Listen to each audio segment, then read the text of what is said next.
Live from the St. Louis Arena in St. Louis, Missouri, it's the Superpower Face-Off Series on Sports Channel America. Tonight's game features the Dynamo Riga team from the Soviet Union against the NHL's St. Louis Blues. For Dynamo Riga, Game 6 in a 7-game North American tour. In the first 5 games, 1 win, 3 losses, and a tie. Without question, the high point of this trip for the team from the Soviet Union, New Year's Eve at the Forum in Los Angeles, and a 5-3 victory over the Los Angeles Kings. And as far as Dynamo Riga is concerned, the low point just 24 hours ago at a raucous stadium in Chicago. They would have expected to beat the Blackhawks, but it wasn't the case. Last night, Mike Keenan's team beat Dynamo Riga 4-1.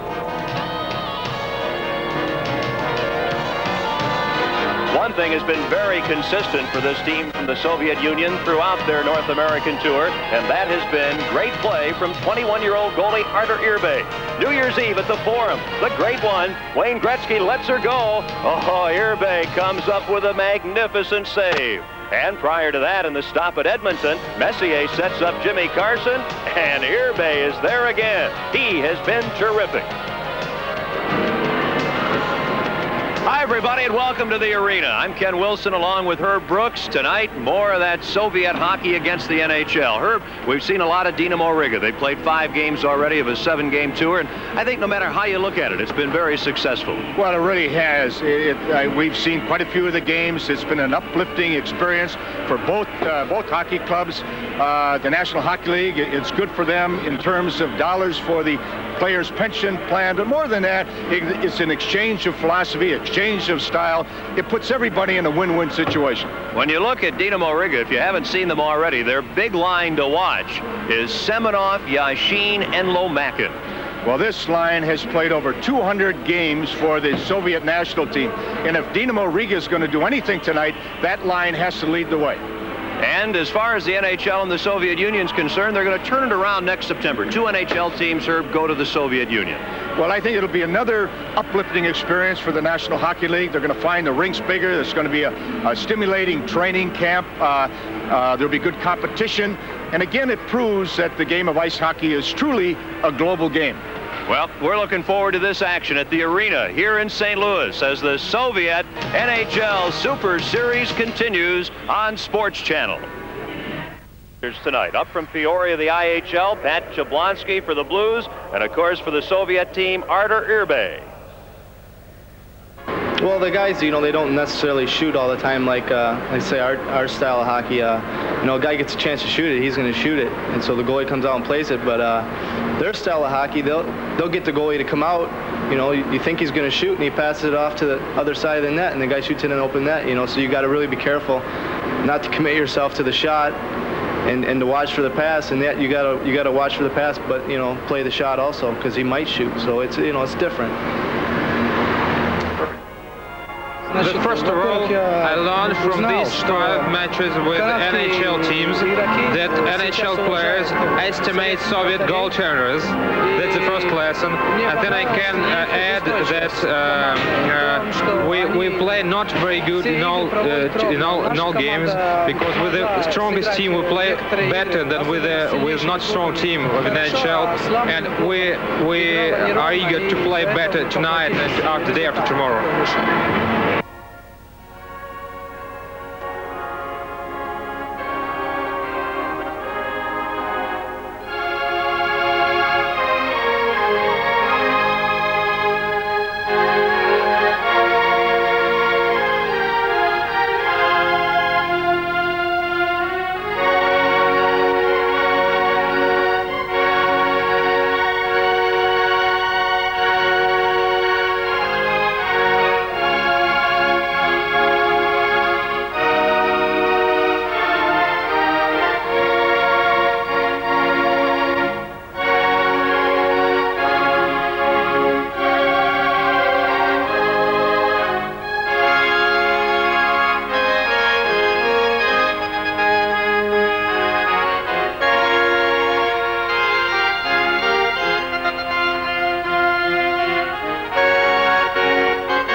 Set to go, the officials tonight. The referee, Alexander Fedotov, and the linesman from the National Hockey League, Ron Asselstein and Ray Scapinello.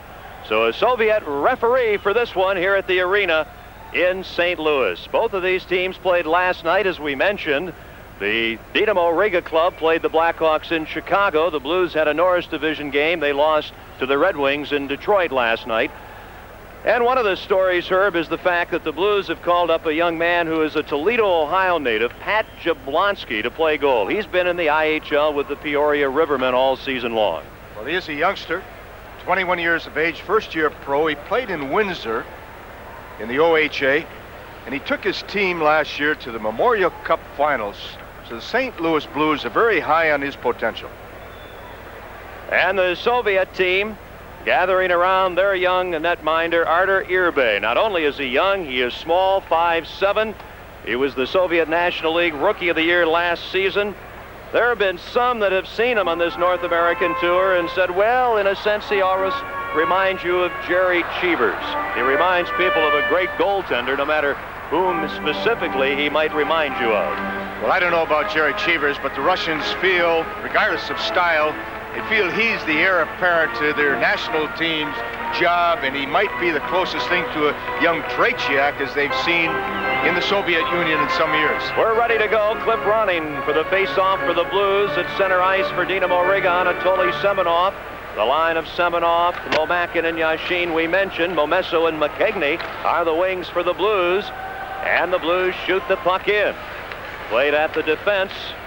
And the Soviet Dynamo Riga team clears the puck out. Here's Glenn Featherstone, who played his first NHL game last night for the Blues, just dumping it to the defense. Selianin plays it to center ice, a feed for Sergei Yashin too far. And Paul Cavallini gives the puck to Ronnie. For the Blues, it'll be a bit of a feeling out, to be sure. There are not many Blues players who have what you would call extensive international experience. A feed for Yashin broken up. Then a loose puck and an opportunity for Lomakin, and Jablonski makes an early save. First minute of play here at the arena in St. Louis. Semenov with the puck, plays it back to the defense and Selianin. And both teams are changing players. The Blues take possession. Glenn Featherstone, big guy, 6'5", 230. Plays the puck in. Selianin knocks it down. Here's Peter Zezel to Brett Hull. And his shot deflects wide. Zezel hits the back of the net. Pazlowski's in front. And the pass fails to reach him. Here's Alexander Kirch for Dynamo Riga against the veteran Gordy Roberts, who deflects his shot wide. Shingrok can't play the puck. Roberts does. And the Soviet Union doing some good forechecking. Brett Hull gets it to center ice and nothing more. A minute and a half gone, no score as Hull intercepts. He's got the booming shot to Zezel. Zezel to Hull, a deflection, and they score! Brett Hull.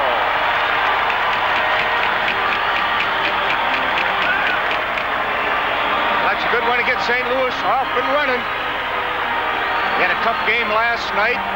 Come on, could score in the first couple of minutes. We see Peter Zezel get possession of the offensive blue line. Nice little pass. And here we get a little help as the thing bounces up in the air. And young Mr. Hull picks the thing right out of the air and backhands that in.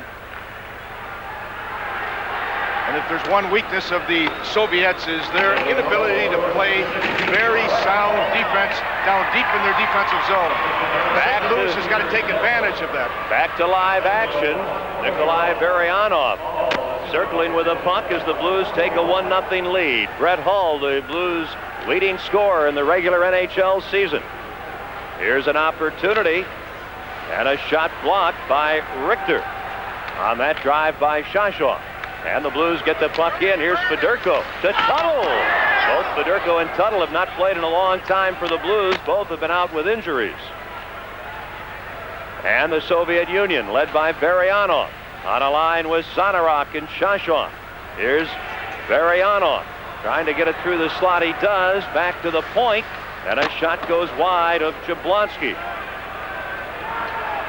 And at center ice, both teams change players. The Soviet Union with the puck. Zinoyev Gets it ahead. Trying to move in and get a good shot is Vito Lynch, but just has to steer the puck wide. Here's Paul Cavallini, the former Washington Capital, who has excelled here in St. Louis. Losing it. Toman Isa's centering pass comes all the way back to the Dynamo Riga blue line. Selianen. Now an opportunity up the middle for Vito Lynch. A nice move around Featherstone.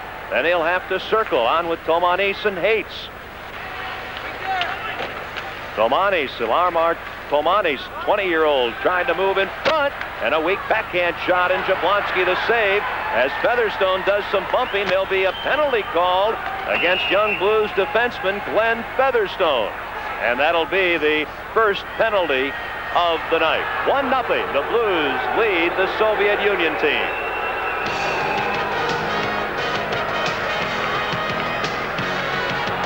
Blues getting a goal. Brett Hull from Zezel at 1:41.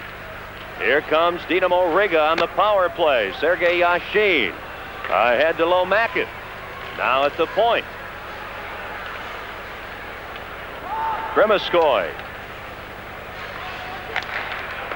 And the puck just rolls in front of the goal, and Roberts clears it out for St. Louis. Pazlowski, Zezel, Roberts, and Gingras killing the penalty for the Blues. They lead it 1-0. They're playing shorthanded. Semenoff is the 6'2" center on this line that's come to the North American tour from Dynamo Moscow. They've been added to this Dynamo Riga team, and they've been a very potent line for Vladimir Yorzinov. Now Roberts intercepts. Yashin trying to intercept for Dynamo Riga does. And then it's intercepted by the Blues captain Bernie Fedorko and cleared down the ice. 45 seconds left in the Dynamo Riga power play. They trail 1-0. Zinoyev gives the puck off up to Nikolai Varyanov. He's a 29-year-old, a veteran, number 12. And Jablonski playing the puck off the glass. The Blues unable to clear it out. Varyanov setting up now in the Soviet Union power play, and Jablonski a good save on Zinoyev. And the play is whistled down right in front of the St. Louis net by the referee Alexander Fedotov. And apparently the goal came off the magnet heard behind Blues goaltender Pat Jablonski. Well, the one thing that the Russians will do throughout this game, they'll do a lot of one-touch passing. They'll shoot off a pass, and they get everything as quickly, as high as tempo as possible. And it's one of the outstanding features of the game is the quick transition from offense to defense, and the quickness that really invades every part of their game. 18 seconds left in the Soviet power play, and the former Canadian Sergio Momesso clears the puck out. Here's Dmitry Zinoyev in his 7th season with Dynamo Riga. He's knocked down by Tony Herkus, one-time Hobie Baker Trophy winner, as the most outstanding college player when he played with North Dakota. Zinoyev over to Zinnerock. He'll play the puck in, and Brian Benning intercepts. St. Louis back at full strength, and they lead in this game here on their home ice 1-0. And the Soviet Union on the attack. Zinnerock plays it back and on to Varyanov, and that play broken up. Shudinov playing it back to defense mate Frolov, ahead to Varyanov. He runs into Paul Cavallini, trying to get the puck to Zinnerock and can't, and Benning clears it out. 6:10 gone, first period here at the arena in St. Louis, and the Blues lead 1-0. Here's Sergio Momesso with Cliff Ronning and Tony McKegney. Ronning, who's been a spark plug for the Blues, back to Featherstone. That shot blocked by Beliavsky. Here is Alexander Beliavsky against Paul Cavallini, looking for help. And the help comes from Akulinin, but he can't make a play, and the Blues just clear it out. Alexander Kirch, a 21-year-old for Dynamo Riga. The Beliavsky trying to get it back. He's taken out by Paul Cavallini. Pazlowski takes out Akulinin, but the Soviet Union keeps the pressure on. Now Brett Hull, the goal scorer, can't get the puck out. Durden keeps it in, and here's Featherstone clearing out to center ice, but nothing more, and the Soviet Union comes back as Zezel back checks Kirch. A pass fails to reach Beliavsky because of the astute play of Zezel. The pass returned to Zezel. He can't play it. Here's Kirch. Kirch back to the center ice area, and the Soviet Union weaving Herb, setting things up. They're so patient. Well, they're very patient. They use the width and the depth of the ice, and they really effectively use the neutral zone. They don't necessarily get the puck over the red and get rid of it. Glad their forwards will throw it back to their defense. Then they'll interchange, and then they'll make a quick counterattack. Blues lead it here at the arena, 1-0. 1-0. The Blues lead Dynamo Riga. Ken Wilson, Herb Brooks on Sports Channel America at the arena in St. Louis. The Blues, Gino Cavallini driving it in, and Herbe leaves the puck for Krimiskoy. And Gino Cavallini intercepting on with Tuttle and Fedorko. Tuttle can't get to the puck. Gingras keeps it in. Gino Cavallini sweeps it wide.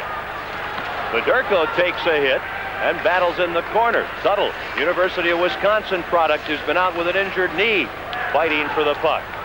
He's a real scrapper. Now Fedorko, the veteran, tied up. And Tomatis can't get the puck out. Tuttle can't play it, and finally Dynamo Riga clears it away, and Gingras controls. 1-0. The Blues lead Dynamo Riga. Vito Lynch playing the puck ahead too far, and it's Gingras to Gordy Roberts. Dynamo Riga changing lines. And Gordy Roberts just getting the puck out of his end, and back for it goes Chudinov, the 26-year-old veteran defenseman for Dynamo Riga. Up to Sergei Yashin. And Dave Richter intercepts and clears it out. Zinoyev over to Chudinin, and the Soviet Union trying to gain good possession here. It's a good opportunity for St. Louis to use their total bench, maybe get some people involved and give them some ice time that haven't been playing a lot. We see Tuttle coming off that injury, Fedorko coming off an injury. This game will help them get back into the swing of things for the upcoming NHL games. Here is Benning after stealing the puck. 9 minutes gone, first period, and Herb Ragland and Craig Cox are both offside at the Soviet blue line. Ken, the Soviets have changed a few sweaters and changed a few numbers, and they like to throw everybody off. Isn't that the style? That's what everyone says. You don't know until they drop the puck which Soviet player is wearing which particular sweater. We know that's Oleg Zanarok, the 25-year-old. He's facing off here against Tony Herkus, and he wins the draw. Dmitry Frolov in his second season. Varyanov. His pass is behind Shashov at center ice, but he ends up with a puck. With Varyanov and Zanarok in front, and Jablonski forced to make a save. Cox's pass is broken up. Zanarok a drive well wide. The Blues lead Dynamo Riga 1-0 here in the first period. Frolov getting it ahead to Varyanov, a 29-year-old, then on to Shashov against Featherstone. Shashov moving in front, and then the drive by defenseman Durden goes wide. And Craig Cox headmans to Tony McKegney. A give and go, and McKegney from Herkus breaks right in, shoots, and a great serve, and on the rebound, Paul Cavallini scores. Paul Cavallini makes it 2-0. This is one aspect where the Soviets are rather weak, and they're very vulnerable to aggressive forechecking, to aggressive play for loose pucks, and this will cause them time after time a lot of trouble. And the rebounds there, not necessarily Herbe's fault, got a little help from the goalpost, but you saw St. Louis reacting quick on loose pucks, and Herbe played that thing very well, stood up and was patient, and the rebound there goes off the inside pipe, and now all of a sudden they jump on a puck and they just bury that thing. And this is again a weakness of the Soviet system, the weakness of their style, and Paul Cavallini took advantage of it by coming in late, coming in intelligently, and looking for that rebound. 2-0. The Blues lead Dynamo Riga. Let's pause for a regional break. You're watching the NHL Soviet Super Series exclusively on Sports Channel. For the Blues at 1:41. Paul Cavallini now scores at 9:51 from Tony McKegney and Craig Cox. 2-0. The St. Louis Blues lead Dynamo Riga. At center ice, McKegney, he's bumped, and Dynamo Riga controlling. Akulinin playing it back to the defense, and Selyanin on with Krimiskoy, and Ronning intercepts. Here's Momesso, a shot, a second drive. Irbay the save. Puck off Momesso's skate, and then a save by Irbay. McKegney battling Krimiskoy. And Momesso back to the point. Roberts well covered, hooked down. And Selianen intercepts. Nice feed out on the wing. It's Kirch on the off wing, trying to cut in front around Gingras, who ends up with a puck. 9:10 to go in the first period before this intimate gathering here at the arena in St. Louis. Little clip rounding out to Momesso. The Blues change on the go, and Momesso just shoots the puck in. This should be a very interesting game for the likes of Herkis and Ronings. Smaller type of center iceman. There's going to be a lot of ice out there for him to freewheel. The Russians aren't going to be overtly physical, but the abilities of Ronning and Herkis, they're going to show the Russians a few moves of their own. At the point, Zhudinov keeps the puck in. Zezel trying to stop Tomanis, puck right in front. And now here's Peter Zezel, the former Philadelphia Flyer. The pass for Paslowski fails to reach him. He tips it in, and Zhudinov back. Chased by Brett Hull, who has a goal. Now Tomanis feeds the puck out at center ice. An opportunity for lanky Einars Ates. He gets the puck off to Vito Lynch. He's bumped by Richter, and Hull clears it out. The Blues not letting the Dynamo Riga team really do too much. Very close checking by the St. Louis Blues in this first period. Well, what they're doing, their defense are moving up and closing the gap and not letting the Soviets find some holes in the neutral zone to jump into. So they're playing it extremely well and very intelligently. Here is Semenov, a slap shot wide. Hit his teammate Yashin in the boot. Now Paul Cavallini chases the puck. Lomakin is there, and unable to keep the puck in at the point is Durden. Dynamo Riga trailing early in the first period here in St. Louis, 2-0. Paul Cavallini, who has a goal, steals the puck, looks for Fedorko, trying to get around Durden, and he can't. Yashin knocks down Paul Cavallini. Fedorko comes up, gets the puck, takes a hit, a breakaway for Gino Cavallini, but he can't get his stick on the puck well enough to get a shot away. 7:08 left, first period, 2-0 St. Louis. Andrei Lomakin, one of the great players of the Soviet Union, backhands it wide, and he had some mustard on that backhand shot. Semenov keeps it in to Lomakin, his slap shot, and Jablonski a good save. Jablonski has really not been tested all that much, Herb, here in the first period. No, he hasn't. St. Louis has played very well without the puck, and as you pointed out earlier, they really closed the gap in the neutral zone, and the Russians are having a hard time getting anything going. 6:44 to go in the opening period. They can't. Raglan takes a big hit from Krimiskoy, and the Soviet Union ends up with a punt. Zanarok shooting it in, bumped by Roberts, and the Blues back. Gaston Gingras to Gordy Roberts. U.S.-born defenseman Herkis around to Herb Raglan. Blues tonight in this first period using a lot of their players, as Herb Brooks indicated, who do not see a lot of ice time or have been hampered lately by injuries. Zanarok knocked down by Cox. Here's Tony Herkis. The Russian forwards put so much pressure on their defense that they say, you get me the puck, and they're moving all the time. Sometimes they should give them a little shorter outlet pass and be a little more, stationary to help them out when they're faced with a lot of pressure. They keep wheeling and dealing, and those Russian defensemen, I should say the Soviet defensemen, have to make that good outlet pass or they're in a lot of trouble. Here's Tony Herkis. Over to Brian Benning. The screen shot, and Irbay gets a piece of that as Cox is sent flying. Here's Raglan to Benning.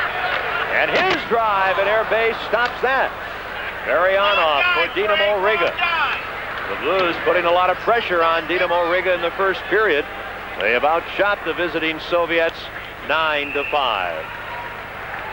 Well, fans, our Sports Channel fan call question tonight: would you prefer to see ties in NHL games broken by a shootout? If your answer is yes, call now, 900-300-6311. If your answer is no, you do not want to see NHL games broken by a shootout, call and register your no vote at 900-300-6312. Would you prefer to see ties in NHL games broken by a shootout? Not a bad question, Herb. I'm a bit perplexed by that myself. I've thought about that from time to time, and I'm not convinced I'd like it, though at times I'm tempted to think it might be a good idea when I look at those standings and see those ties mount up. Good save by Herbe on Paul Cavallini. McKegney ridden down. Blues keeping the puck all around Herbe. They lead it 2-0 in this first period. And Kirch gets it loose to Akulinen. Igor Akulinen leaves the puck at the defense, and as you've seen in this first period, the Soviet Union not hesitant to go back towards their goal when they're on the attack. Here is Kirch yanked down. There'll be a penalty. See, they do throw it back, they do regroup, and then they'll take one person and put him at the offensive blue line, try to stretch the zone and try to catch the other team off balance. An interference penalty at 15-13 on Blues defenseman Paul Cavallini, and Dynamo Riga has their second power play chance. Here's what they were doing, as I mentioned earlier. They throw the thing back to their defensive blue line around there, and they play a little catch, and then they'll sneak one forward out to the offensive blue line. That's called stretching the zone. And then they try to look for that little seam, so to speak, for that breakaway pass. And at minimum, they're going to put pressure on the defense to pull them down, and that's exactly what happened. They're forcing the other team's defense all the time to close the gap, but when you do close the gap, they're trying to open it up by putting somebody out there and trying to get them in behind. And it's always a little chess game how the Russians use the neutral zone. Akulinen centering a line on the power play, and Jablonski has to be alert, and he comes up with a fine save on Beliavsky right from the faceoff. Kirch on one wing, Beliavsky on the other. Akulinen is the center on Dynamo Riga's power play. This is Beliavsky to Kirch. Kirch back to the point. An opportunity from Krimiskoy, and he just plays the puck in. It's batted away, and here's Gordy Roberts killing the penalty with Gingras, Zezel, and also Pazlowski for St. Louis. Akulinen, Selyanin now, who's at the left point. Sergei Selyanin over to Krimiskoy, a shot and a good stick save by the youngster Pat Jablonski. And the Blues clear the puck the length of the ice and send out 4 fresh penalty killers. And Dynamo Riga makes some changes on their power play. This is Varianov. Beliavsky, too well covered by Fedorko. And he clears the puck the length of the ice. 54 seconds left in the Dynamo Riga power play. Over 3 minutes to go in the first period. And the St. Louis Blues lead the visitors from the Soviet Union 2-0. Zanarok. Shashov. Zanarok's in front, trying to move in, unable to. Shashov, but circling in the corner. The Blues have the front of the net well manned. Shudinov, and that hits the skate of Richter. Quick shot blocked by Richter on Varianov. 20 seconds to go in the power play for the Soviet Union. Oh, and a great save by Jablonski, and that low shot from the blue line by Sergei Shudinov, and he has the puck. Well, it was a very good save. The Russians on their power play are running a little umbrella on the top. They were jamming 2 guys down deep around the net, and Jablonski didn't see that. They didn't have a real good look at him. Made an excellent save on that point shot. Little half B through the screen, showed very good poise on that shot. The penalty to Paul Cavallini is over. 2:34 left first period here in St. Louis. 2-0. The Blues lead Dynamo Riga.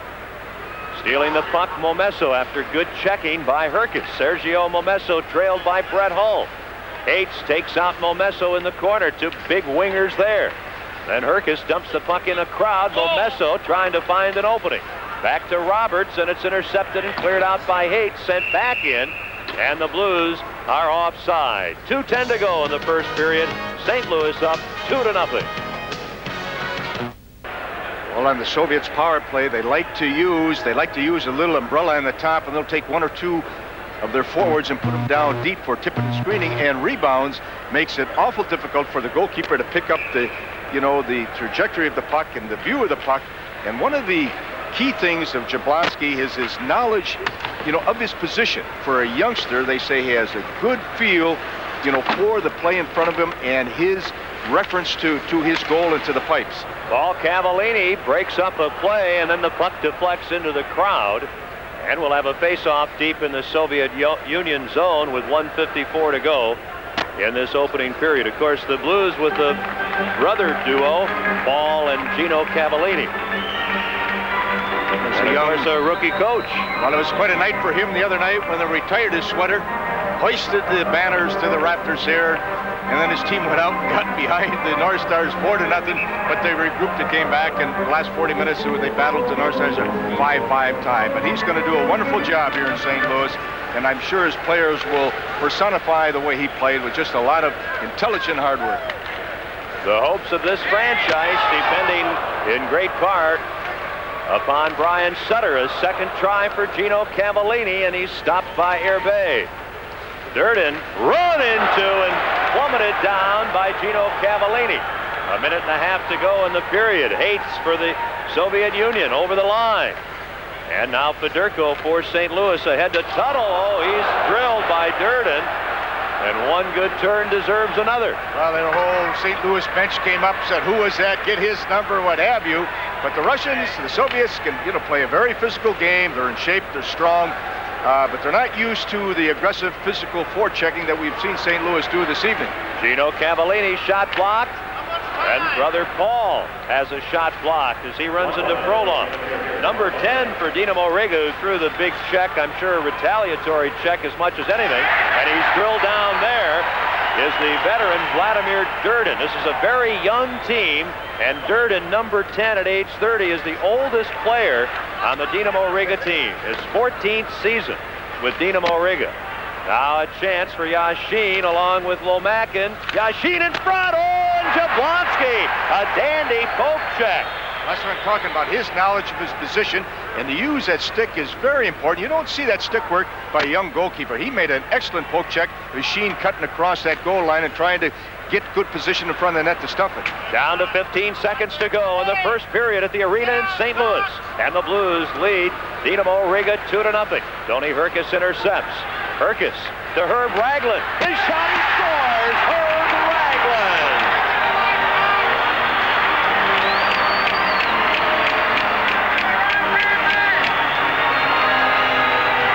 Earlier in the series, we pointed out if this Russian goalkeeper has any problems, you're going to see the problems will occur on the short side or possibly the 5-hole. The 5-hole being between his legs, and that caught the short side. Now, a young goalkeeper or any goalkeeper, again, that knowledge of where he is in reference to those pipes and the angles are very important. And Ragland just steps in.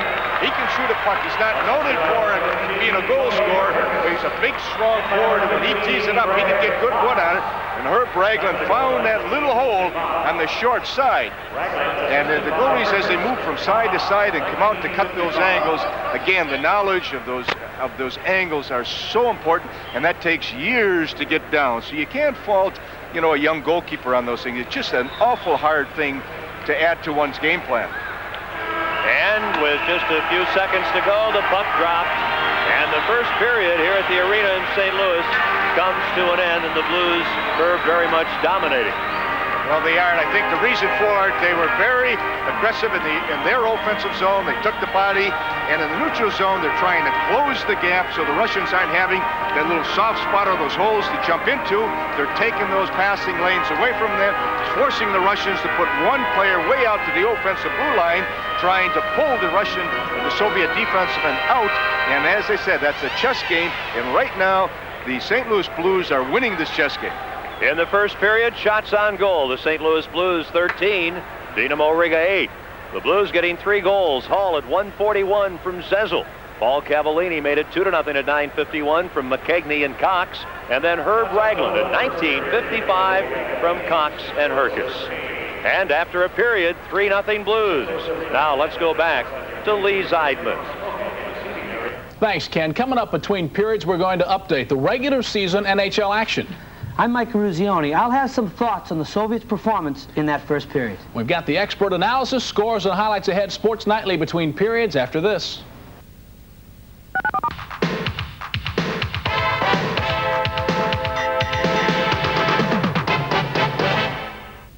Is excitement. To Sports Nightly Studios. Lee Zeidman along with Michael Ruzioni. We're contemplating what we think is a case of schizophrenia on the part of this Dynamo Riga team. They take on Calgary. They play well against Edmonton and LA. Then they get hammered by Vancouver and Chicago, and now the St. Louis Blues. Figure it out. I can't figure it out either. But you know what's interesting to me is the way the St. Louis Blues are playing against the Soviets. Herb talked about it, how they're closing the gaps. They're not giving the Soviets that much room. And also what they're doing are the little things. The things that I always think that makes good hockey teams, very good hockey teams, is the ability to do the little things. Let's take a look at a little thing that St. Louis does. It leads up to their first goal. Tony McKechnie, a little give and go. Just a real nice play, creates a scoring opportunity. The puck's going to come out and Cavallini's going to score. But here's the little thing that's so nice. Pass, right back, routine, something you learn when you're playing youth hockey. Give and go. You get the puck, move it to the open man, and go. He'll give it back to you. The save was made by Airbay, but then the puck came out and a goal was scored. So you're talking about little things that, like I said at the beginning, that I think St. Louis is doing in this game. They're not doing anything fancy. They're not doing anything flashy. They're just moving the puck. They're closing the gaps. They're playing a good, tight, forechecking system, good neutral zone play, and that's why they're leading. Well, maybe St. Louis has come on because they've realized they're carrying the flag for the NHL. This superpower face-off series is currently tied. Going into tonight's match, the NHL and Soviets each had 4 wins, 4 losses, 2 ties in the 10 games played. So tonight, the Blues, game number 11, they could put the NHL on top in the series. Of course, the winner of the Superpower Face-Off Series will be awarded Sports Channel America's Friendship Cup following the final match of the tour. Yes, Mr. Ruzioni has an Olympic ring, but he'll never have his name on the Friendship Cup. The Red Army faces Buffalo Monday in the last match, and this is now a race, Mike. Well, I may take this trophy home with me, first of all. That would fit nice on my mantle. But it's going to be an interesting race, and I still think the National Hockey League teams are going to prevail. And it's easy to say now with St. Louis leading by a score of 3-0. But I think the series now hinges upon the teams, the working class teams in the National Hockey League, the Hartford Whalers, the Buffalo Sabres, and they're going to be grinders. They're going to be physical. They're going to play, especially have to play in Buffalo in a little building. And I think you're going to see the trend start to go to the National Hockey League teams. Well, but it's been a grueling tour for the Soviets in their defense. I don't know. Well, all the remaining Superpower face-off matches will be carried live and exclusively on Sports Channel America. Doubleheader Saturday, Dynamo Riga facing off at Minnesota, ending its tour at 2:30. Then Saturday night at 8 o'clock, Hartford welcomes the Central Red Army to the Civic Center. Phone lines are open if you'd like to take part in tonight's fans call. We want your opinion. Would you like to see tie games in the NHL broken by a shootout? Yes, dial 1-900-300-6311. No, dial 1-900-300-6312. Dial carefully. Each call costs 75 cents. Some proceeds will go to Armenian earthquake relief. And final tabulation comes after the game on Sports Nightly. We're going to take a break, then check tonight's regular NHL action.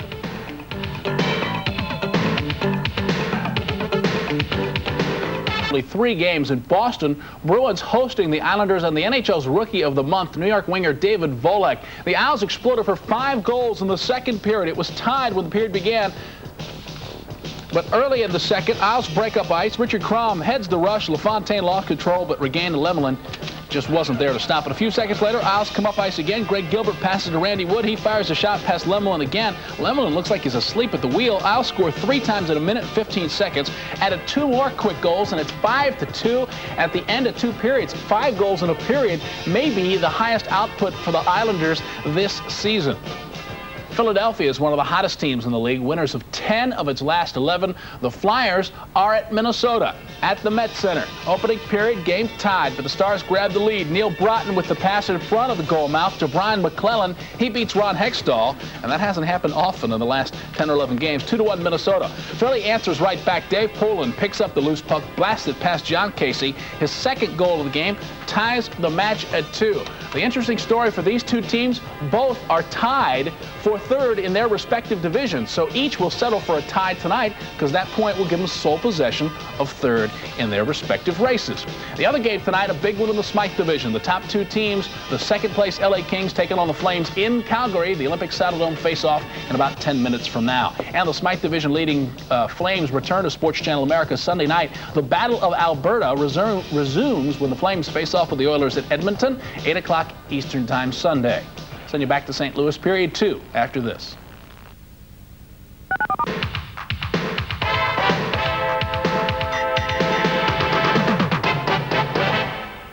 To St. Louis, where the Blues lead Dynamo Riga 3-0. Ken Wilson, Herb Brooks standing by. Gentlemen.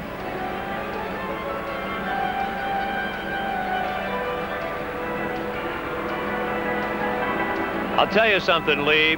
The way that this thing has gone here in this first period, I think is surprising. I don't think anyone expected the Blues would be as dominating as they have been. And Herb, I think maybe the middle goal that the Blues scored, that Paul Cavallini goal on a rebound, maybe shows as much as any of the 3 goals the Blues actually came up with in the period in regards to how the Soviet Union plays in their own end. Well, if there was one play that would typify the problems of the Soviets with their play in their defensive zone, they're way too loose, they're running around, they're not picking up their checks, they are just zeroing in on pucks, and they're not picking up trailers, they're not physical enough, and the second goal shows, you know, it tells the tale. Now we see Tony McKechnie as he approaches the offensive blue line. He's looking for a little semi-breakaway as the 3 Soviet, players try to zero in on Tony, and he's got a pretty good head of steam. Okay, if we can roll it and let her go. And Tony is somewhat unchecked right now, and he's looking to get off a good shot, in which he does get a pretty good shot off, checked. But now, if we can stop it right here, and we see all 3 Soviet players looking at the puck. Now we look at the trailers, and anybody will tell you, those people out of sight, they're out of mind, they are the key people, and they are totally unchecked right now. And as we see Tony getting his own rebound, throwing it off towards the goal, off the short side, going right through Craig Cox. Now we can stop it right there. Stop it right there.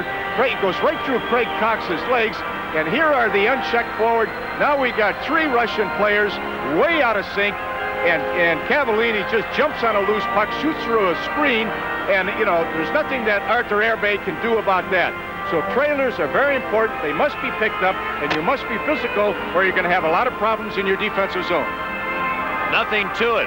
Now, the question is, will the Soviet Union, playing so many games in a rather short time, be able to bounce back, or what will happen here in the second period? Well, they're going to have to. The first 5 minutes are crucial because St. Louis feels very good about themselves right now. Over the last 5 or 6 games, they've struggled a little bit, and they want to use this game as a springboard to get into some of the fine play that they displayed early in the season. Well, it's quite a game. The Blues and Dynamo Riga. The Super Series continues here on Sports Channel America. Can't get hit for St. Louis, both teams are on the ice for the second period, and the Blues lead this one by a score of 3-0. A lot of hockey yet to come up. Travel arranged through Northwest Airlines, which proudly introduces the most comfortable plane to the Orient, the state-of-the-art 747-400. Northwest, the most experienced airline across the Pacific. Herb Brooks, Arthur Airbay, who has been sensational on this North American tour, looking to rebound after that first period. Well, you can't really fault him on any of the goals, really, from Brent Hull's goal at the start where he picked a little rebound out of the air. Hull nobody took his body. Cavallini jumps into a loose puck. He was screened on that situation. The third goal, well, you might say that maybe should have been out a little bit more and covered that short side. Goalies don't like to get beat on the short side. But basically, for a youngster who's played a lot of hockey over the last 10 days, I think he's playing very well. And Dynamo Riga controlling the puck. Unable to get it out, Selyanin. Keeping it in, Momesso. Ronning chases after it, and he dumps defenseman Krimiskoy. And no call.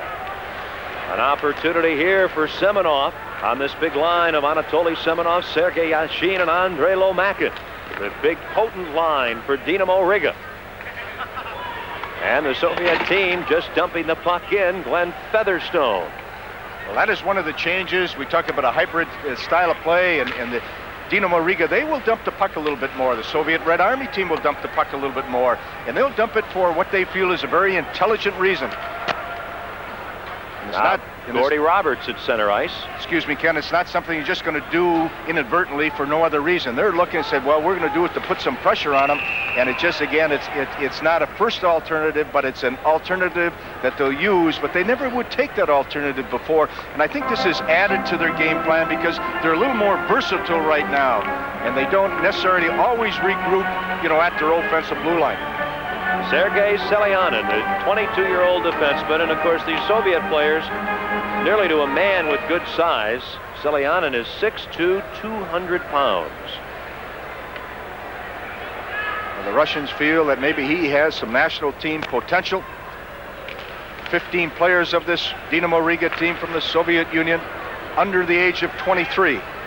Well, you can't emphasize enough how young this team is. Kirch, only 21, spun around by Gordy Roberts, who teams on defense with Gingras. But we'll also emphasize that the St. Louis Blues have some youngsters, including a 21-year-old goalkeeper this evening. Pat Jablonski may be spelled before the night is over by 22-year-old Vincent Riendo, who is an NHL rookie. If you joined us late, Jablonski called up by the Blues to play tonight from Peoria, the International Hockey League. He's a first-year pro. Here is Kirch. He's well covered. Beliavsky can't get the puck, and it's cleared out by Herkus to Ragland, and he'll just shoot it in. In the first period, Brett Hull, Paul Cavallini, and Herb Ragland all scoring for Brian Sutter's Blues. Here's Dave Richter on with Brian Benning, Steve Tuttle, Gino Cavallini, and Tony Herkus. Ahead to Gino Cavallini. He'll let her go, and Herbe makes the save on Gino Cavallini. Gino Cavallini'd like to get another goal. He's played with more confidence at every turn of the season. A 26-year-old from Bowling Green University scored a dramatic goal when he was at Bowling Green, the fourth overtime in the NCAA finals against the University of Minnesota Duluth, and he can shoot a puck. He's not a great goal scorer, but he's got a heavy shot, and he generally gets it on net. Early in the second period, 3-0 St. Louis. I like what they call Paul and Gino Cavallini. You know, the Flying Cavallinis, they're calling them here in St. Louis. They certainly are, and the fans love them. The shot by Chudinov blocked. Back goes Zinoyev, the 23-year-old. He's forechecked. Gino Cavallini steals the puck. In front is Tuttle, and he can't get a good shot away. Now off Tuttle's skate, trying to get it out. Shashoff can't. Brian Benning winds up, and his shot is blocked. And the Soviet Union clears the puck out. Coming up to the 3-minute mark in the second period. Benning to Steve Tuttle, to Bernie Fedorko. He's well covered, and the Soviet Union gets the puck out.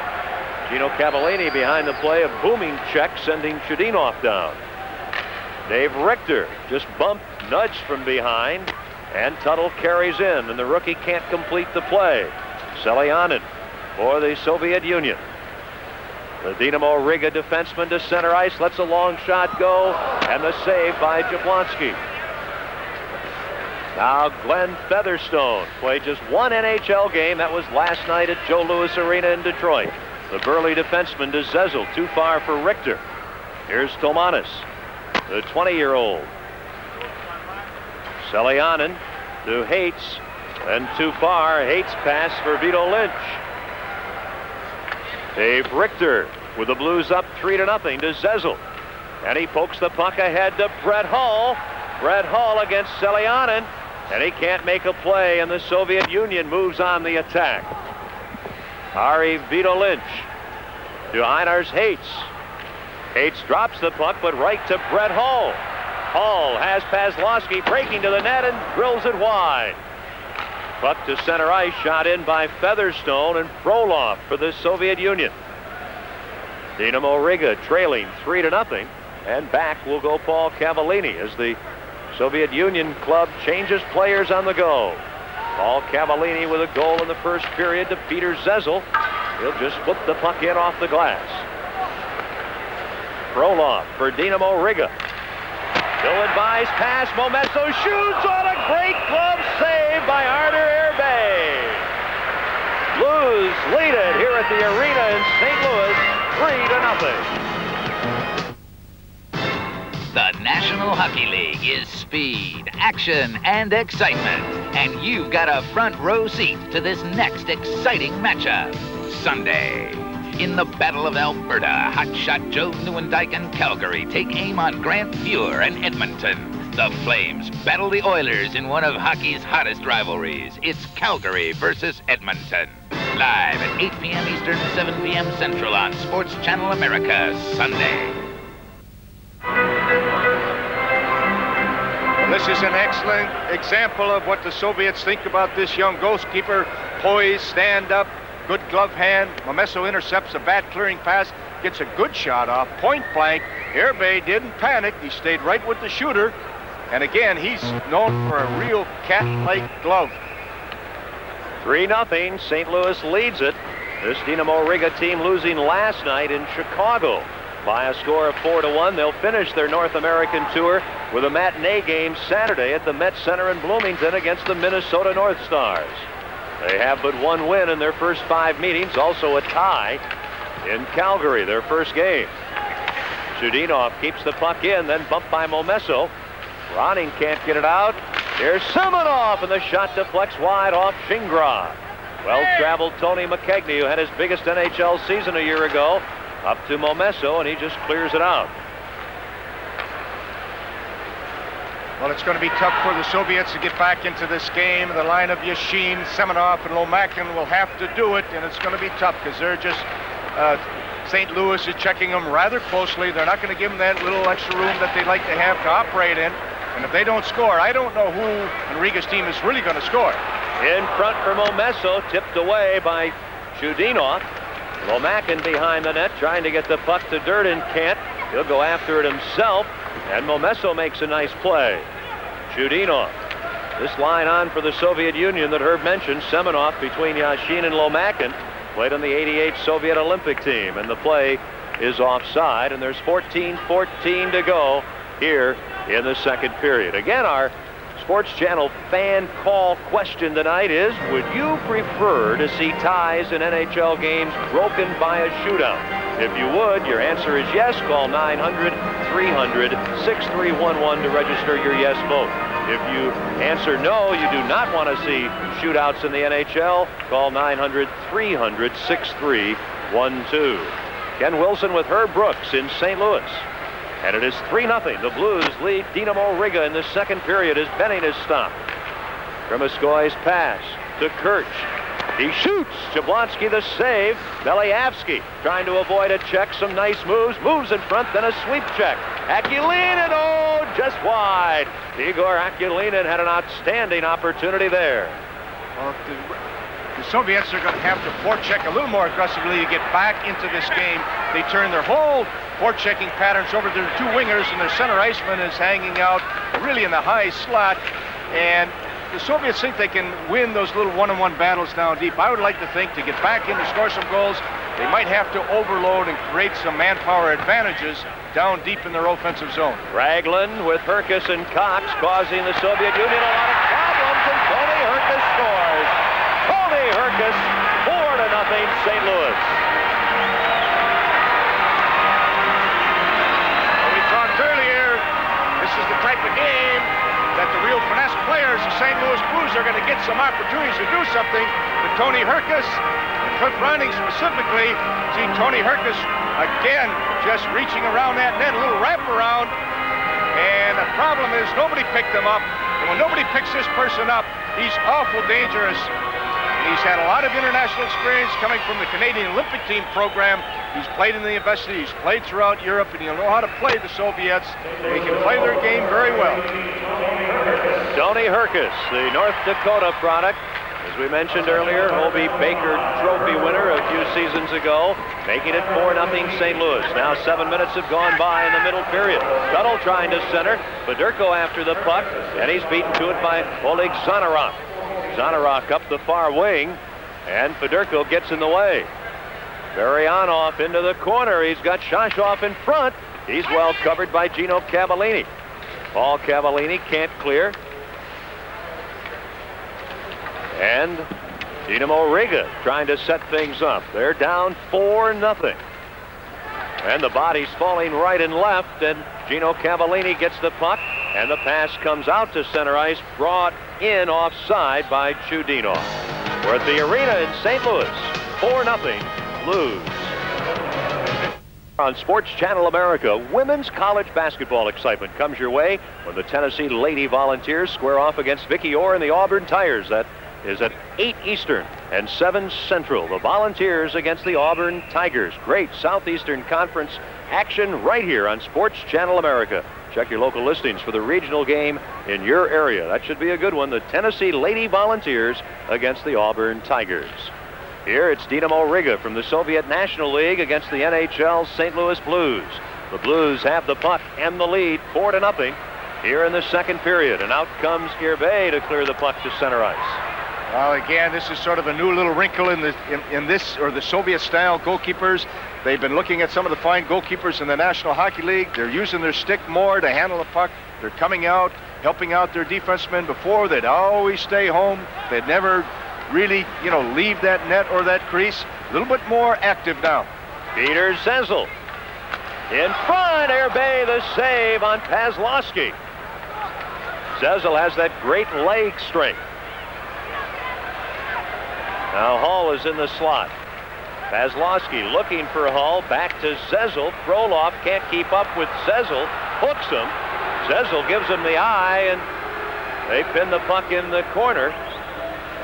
And the referee says, play it. Or something like that in Russian. A little interesting thing, Irbay lost his stick and he's yelling at his defenseman, give me his stick. Someone's got to get him a stick. Every time a defenseman doesn't have a stick, a forward gives it back. You got to keep handing sticks backwards towards that goal all the time. Domatis, Pope checked. In front. And oh, what a save by Jablonski on Vito Lynch. Oh, a dazzling save on Harry Vito Lynch. Back the other way, Hall. He can let him go. He shoots. And he tries to go upstairs and goes over the crossbar. 4-0. The Blues lead it. Well, the way Brent Hull can shoot a puck, and he's a pure goal scorer, and he's got a cannon as he shoots it well as anybody in the National Hockey League. I thought he was going to just pull the trigger, but he fought for better shooting percentage, a little better shooting angle, and then he couldn't control that shot as it went high over the net. For Dynamo Riga, Semenov, Yashin, and Lomakin are on the ice against McKegney, Ronning, and Momesso. Momesso to the net, and he can't turn the pass by McKegney on goal, and then Benning's shot, gloved by Artur Irbay. Perkis scoring at 6:46 from Raglan and Cox here in the second period, and Cox now is having a big night for the Blues.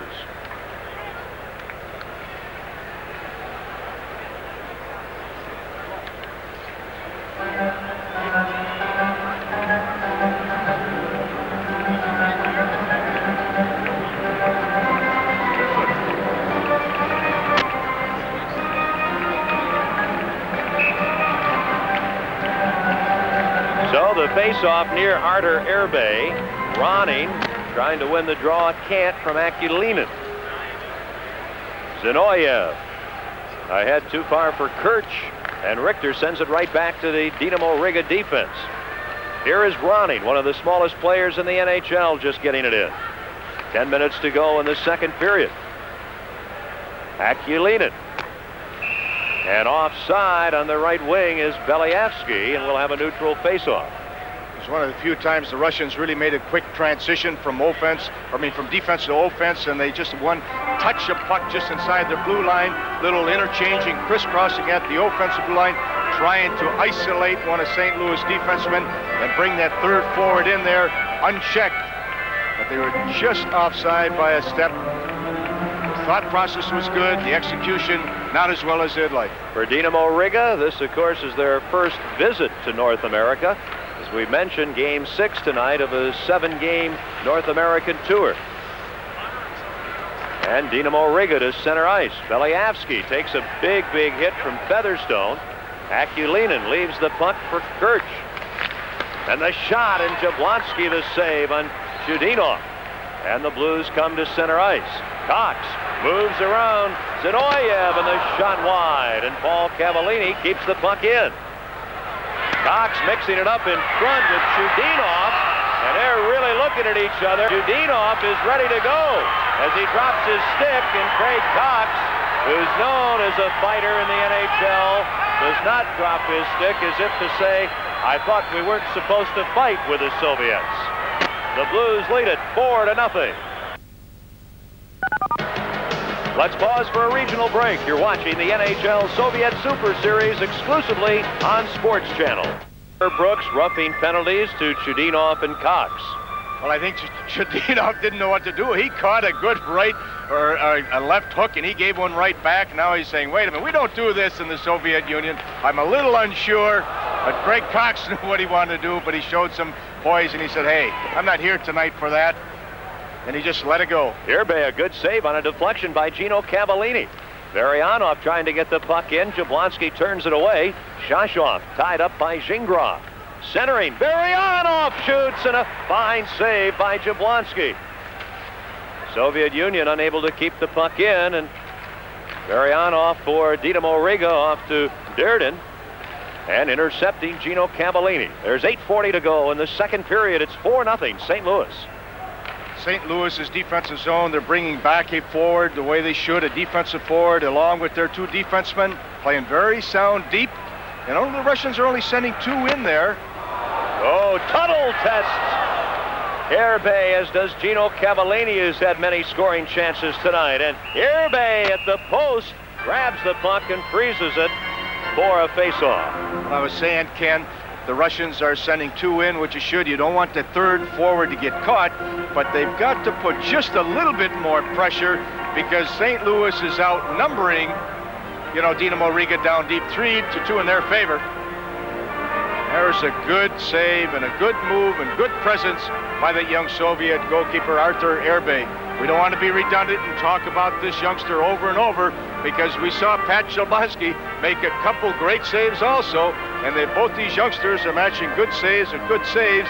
And the only question right now there to Arthur Airbay is maybe Tony Hersick's wraparound goal where he didn't use his stick rather effectively as a weapon, as an asset that you must use in tight when you can't, square up to a shot or cut off angles, and then the stick a la Billy Smith will come in very, very as a useful tool or an asset, and they must be used to give that goalkeeper the total being. Zezel steals the puck, and Hall shoots it wide. Benning keeps it in. Pazlowski for St. Louis. Away from Selyanin. Then Zezel bumped. Selyanin is all over Pazlowski. Benning's right in front, and the pass just fails to reach him. Benning unable to keep the puck in. Less than 8 minutes to go in the second period. A quietly confident crowd now here in St. Louis. 4-0 Blues. Brian Benning into the pads of Airbay. The St. Louis Blues have never beaten a visiting Soviet team. This is only the third time they've played him. Zezel shooting the puck up, and that may have caught Vito Lynch in the face as he goes to the Dynamo Riga bench. Here is Pazlowski. He's got Zezel with him, moving towards the goal. Zezel now trying to center the puck, unable to. Here's Pazlowski. Zezel behind the net. Brett Hull is in front, but the play broken up. Now Zezel gets the puck back. Here's Brett Hull. He's bothered by Semenov. Hull moves in front. The puck handed to him, now to Pazlowski. Zezel trying to center again. Hull gets the puck. Can't get a good shot away. It's loose, and somehow they failed to beat Airbay. And the puck cleared out by Anatoly Semenov. Less than 7 minutes to go in this period. 4-0 Blues. Semenov on with Yashin and Lomakin. This is Lomakin, the 24-year-old, only 5'9", and McKegney intercepts for the Blues to Ronning, and that doesn't click. Here's Ronning after the puck. Well, you'll see many of the Soviet forwards of the 5'9", 5'8", 5'10", 5'11 type. They're not as big as the forwards in the National Hockey League. Very well conditioned, very strong. But there's been a lot of fine, small National Hockey Leaguers that get overlooked, somewhat just because of their size. A little different style of game. But here we're looking at a young man, Cliff Ronning. St. Louis has high hopes for him. He's not big, but he's awful talented. In front for McKegney, and he's spun around by the pass. Lomakin.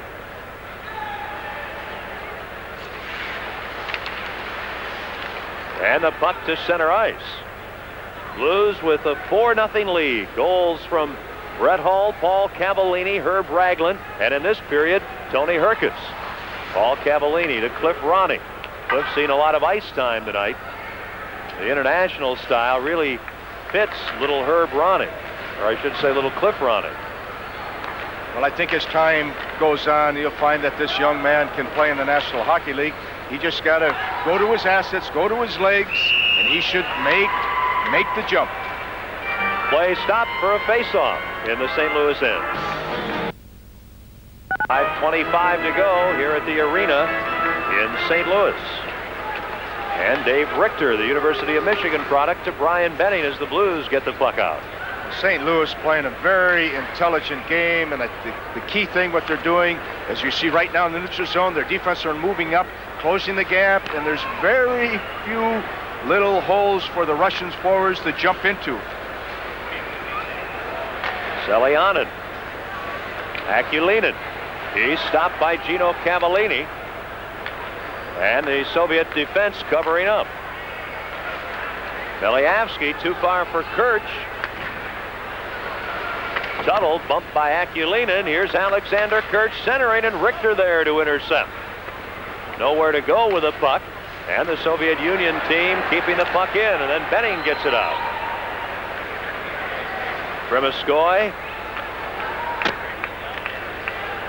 Zinoyev gets it right back.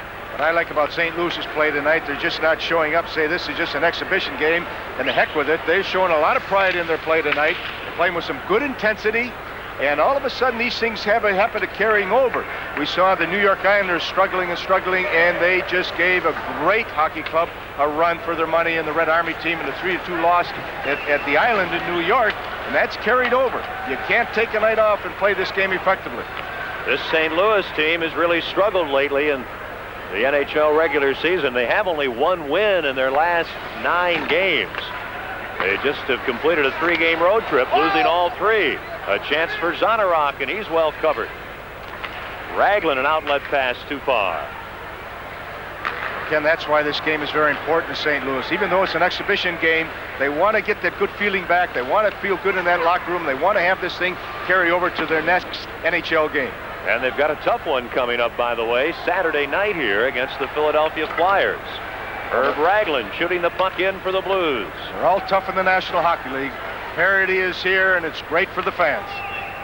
Brett Hull knocks the puck down with his glove, and a hand pass stops play. 3:15 to go here in the second period. 21-year-old goalkeepers, Artur Irbe for Dynamo Riga and Pat Jablonski for the St. Louis Blues. Jablonski was the 6th choice in 1985, 138th player picked. Good size, stand-up type of goalie, very knowledgeable of his positioning. And the one asset that Jablonski has, he's playing for Wayne Thomas in Peoria, and Wayne Thomas being a 12-year veteran as a goalkeeper in the National Hockey League, and that will really help this young man's development. 4-0, the Blues lead Dynamo Riga. Kozlowski, originally with Montreal, behind the net to Peter Zezel on a line with Brett Hull. And Frolov intercepts for Dynamo Riga. Here's another former Canadian, Gingras, shooting the puck in. Dearden. Tomanis with Vito Lynch. And Hates shot off the blocker of Jablonski. Peter Zezel, who many feel will someday be the captain of the Blues, gets the puck out. Hull knocks down Tomanis. Well, that was a big trade for Ronnie Cron to give up Bullard, who's put some big numbers on the board in the National Hockey League for young Peter Zezel. But they're very happy with Zezel because he's providing them something in the locker room they were looking for. He's quite a leader, a very confident young man, Peter Zezel. Yashin, and he tests Jablonski. Yashin set up by line mates Semenov and Lomakin. Saw something there that the Russians do very well. They set up that drop pass, and they had 2 of them in succession, and then they shot right off that. Down to 1:40 to go in the second period. There's been 1 goal. Tony Herkus scored it at 6:46. Ronning keeps the puck in, and it's batted to center ice. Blues got first period goals from Hull, Paul Cavallini, and Raglan. Ronning forechecking, steals the puck away. Unable to get it in front. Now Tony McKegney to Ronning. And good use of the stick that time by Irbe. He uses it very well to his forehand. He has trouble a little bit to his backhand. Momesso, another former Canadian. In front through the goal mouth. Here's Ronning. Momesso. And the shot deflects wide, and Irbe pounces on it. Down to 1:01 to go in the second period. St. Louis leads it 4-0. It learned to run in the Black Forest of Germany.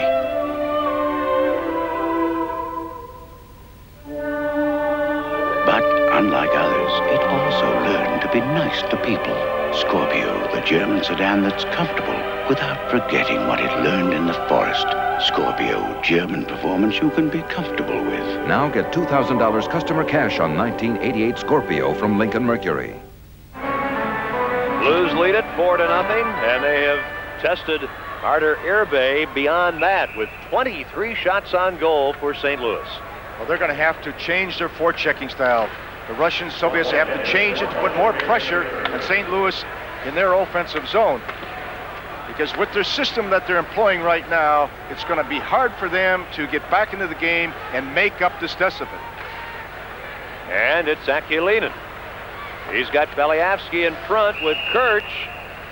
And play stopped by the referee, Alexander Fedotov. From Toledo, Ohio, Pat Jablonski played his junior hockey the last few years across the river from Detroit in Windsor with the Windsor CompuWare Spitfires of the Ontario Hockey League.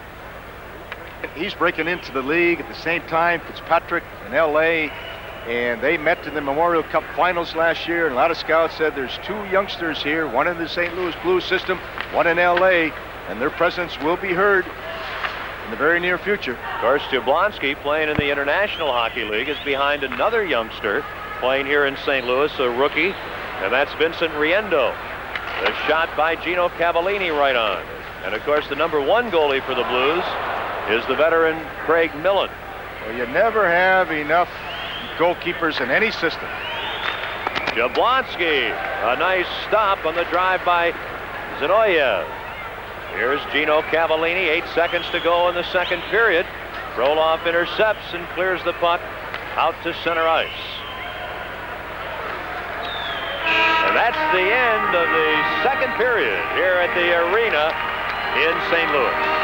Well, Ken, the Soviets are going to have to change their forechecking style. They're going to have to put two on the puck in the offensive zone, their offensive zone. Right now, they got one forward in one corner, one forward in another corner. And St. Louis is having no problem beating that forechecking system. They're walking right out. And for the Soviets to get back into it, they've got to make an X and O, a tactical adjustment, or this is, St. Louis is going to control this game as it goes on through the third period. In the second period, the Blues outshoot Dynamo Riga 11-9. The only goal in the period, Tony Herkis from Herb Raglan and Craig Cox at 6:46. And after 40 minutes, it is 4-0 Blues. Let's go to New York and Lee Zeidman.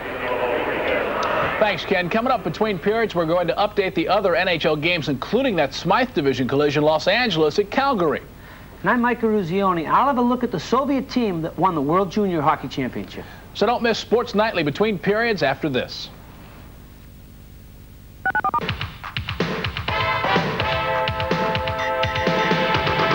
Nightly Studios, Lee Zeidman along with Michael Ruzioni. We saw the St. Louis Blues frustrate this Dynamo Riga club for another period.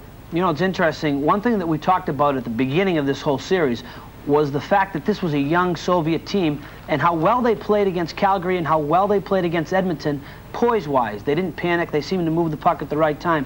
Well, it seems that maybe things have caught up with them a little, and maybe the pressures of playing game in and game out has caused some problems. Here's an interception on a Frolov pass by Momesso. He walks in, and Irbe makes a real nice save. But what's the whole play about it is Soviets normally don't make that kind of a pass. It seems like they're trying to force the puck, force the play, and by doing that, it's an opportunity by Momesso. Irbe makes a nice save. With the score 4-0 St. Louis, it's just interesting to see now, after a few games, what has happened to this young Soviet team. Now, we heard Ken and Herb mention throughout the first and second periods that the Dynamo Riga club is not a good come-from-behind team, and you have a good reason. I want you to explain it to the fans. Well, I think the reason most European teams aren't good come-from-behind teams is because they play with such puck control, and if they open up the game and they start to take chances, it's going to create opportunities for the other team, being St. Louis tonight. But the Soviets don't like to come from behind. They like to stay in their pattern. They like to pull the puck back, as we've talked about, and interchange and take good percentage shots. When you fall behind, you have a tendency to shoot from everywhere to try to get some goals. You tend to send men at the net, and that's something they don't do real well. Yeah, rarely do you see a Soviet team leading in shots on goal. The winner of the Superpower Face-Off Series takes home Sports Channel America's Friendship Cup. Now, right now, the series is dead even. After 10 games, the Soviets and the NHL have 4 wins, 4 losses, 2 ties. Of course, tonight is the 11th game, and St. Louis carrying the flag for North America and the NHL could put the NHL on top. All remaining games will be live and exclusive on Sports Channel America. Saturday at 2:30, Dynamo Riga versus the Minnesota North Stars as they close out their tour at 2:30 in the afternoon. Saturday night, the Central Red Army invades Hartford. Game time with the Whalers at 8 o'clock. Check local listings for the games in your area. The series will close on Monday night here on Sports Channel America from Buffalo when the Red Army takes on the Buffalo Sabres. Some real saber rattling we're going to see. And after that game, the series winner will receive the coveted Friendship Cup. It'll be the first time that the Friendship Cup is awarded. Of course, it'll be given out next year when the 21-game series is held, and who knows how many games the Soviets will be here for in the season after. As we've seen the series progress, this has been a tough road to hoe for the Soviets in their defense. 14 games played, but each team playing 7 in a short span. Has it worn them out? Well, I don't know if it's worn out the Central Red Army team because they're used to it and they've played that way before. I think in some ways it's taken its toll on the Riga team because for some reason, and this is just my crazy thought that I have, that they've geared themselves to playing well against the big teams. And they have played well against the Kings, they have played well against Edmonton, and they have played well against Calgary. So I think it's taken the toll on them more than it has the other team. Okay, phone lines are open. If you haven't made your vote in tonight's fans call, we want your opinion. Would you prefer to see tie games in the NHL settled by a shootout? If you say yes, dial 1-900-300-6311. No is 1-900-300-6312. Dial carefully. Each call costs 75 cents. Some proceeds go to Armenian earthquake relief. Final tabulation after the game with Sports Nightly. Well, the Soviets claimed the World Junior Hockey Championship last night, the tournament held at Anchorage, Alaska. Let's take a look at the action there. Sweden took a 2-0 lead over the United States in the second period when Daniel Rydmark scored the goal. They went on to beat the U.S. 3-1 and keep their hopes for a gold medal alive. To win the gold, the Swedes needed Canada to beat the Soviets, but Alexander Mogilny overpowered Team Canada. Some spectacular moves, a second period hat trick leading the Soviets to a 6-3 victory. This kid Mogilny is a member of the Central Red Army team. He had the hat trick. He had a goal called back last night. The kid seems unstoppable. Oh, I saw Mogilny play in Calgary. He is their next superstar. He's the guy that we're going to be talking about in this next Super Series. He's a great, great player. Okay, well, we'll be seeing him soon against the NHL. We'll take a timeout, then check in on the NHL. Stay with us.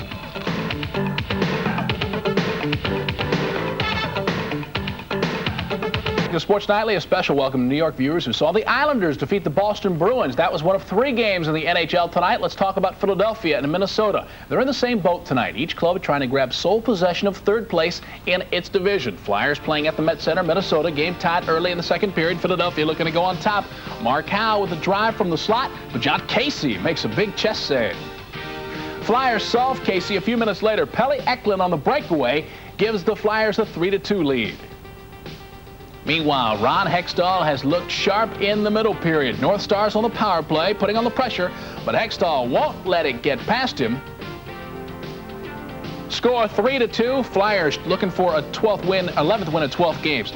New York Islanders went to Boston tonight to battle the Bruins and came away with a big victory. They scored all 5 of their goals in the second period, and they hold on for a 5-3 victory. Also tonight, LA and Calgary tied at 2 in the first period as the Flames and Kings battle for first place in that Smythe division. We're going to take a break, then send you back to St. Louis, period 3 between the Dynamo Riga and St. Louis Blues after this.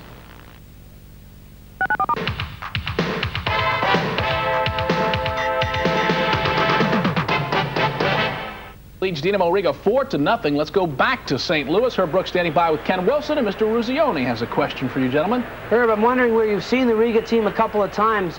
What has St. Louis been able to do to this team that Calgary was not able to do and Edmonton was not able to do? Well, Michael, I think the Dynamo Riga team against Calgary and Edmonton, they were playing a more of a up-tempo game, and maybe they had a little more respect for those two teams because Edmonton being a defending cup champion and Calgary playing so well, and maybe they've taken some of these other teams a little lighter. Herb, tell me this now. You've coached so many years. What does this Dynamo Riga team have to do to get back in this game? Well, Ken, they're going to have to change their forechecking pattern in their offensive zone. And right now, they're using what you would call a 2-1-2 situation. And if I can diagram this thing on the screen, they are putting a man here, here, and here, and their defensemen are moving up here, and St. Louis is having no problems in the corner, and they're beating these two people, and they're just walking out. So what I would do, if I can erase the blackboard right now, I'd put a little more pressure type of forechecking pattern or play that you would generate off a loose puck. Put the first man here, the second here, and your third forward in here, sort of like an L. And this first forward now of the Russians must take the body, must put pressure, try to cough up loose puck. The second forward here, he's going to try to find the loose puck, and then they'll pinch down their defenseman. And if they do reverse the puck, St. Louis reverse the puck, this man is going to go somewhat under control through here. But St. Louis is having no problem with what you would call a configuration of a 2-1-2 situation. So they should change it to go what you'd call 2 on the strong side, pinch their strong defensemen, and this guy now is going to have to read the play. This type of forechecking system or play in the offensive zone will put more pressure, which will allow the Soviets to maybe come up with some loose pucks to get back in the game. Well, Herb, that's interesting because in the regular season of the NHL, one of the big problems the Blues defensemen have had, especially the young ones, is when they're rushed, they're bothered, they're taken out in their own zone. They do cough up the puck a lot. But, of course, we know that. Maybe Dynamo Riga doesn't. Well, St. Louis defense, some of their smaller defensemen might hang on a little bit, but when they find that thing in a National Hockey League, they must reverse the puck quickly to get the puck out of traffic, so they're not leading with their body, which maybe is some of the people are not as physical as one would like. Well, we're getting ready for the third period here at the arena in St. Louis. The Blues lead it 4-0. To enjoy NHL hockey. Great goaltending.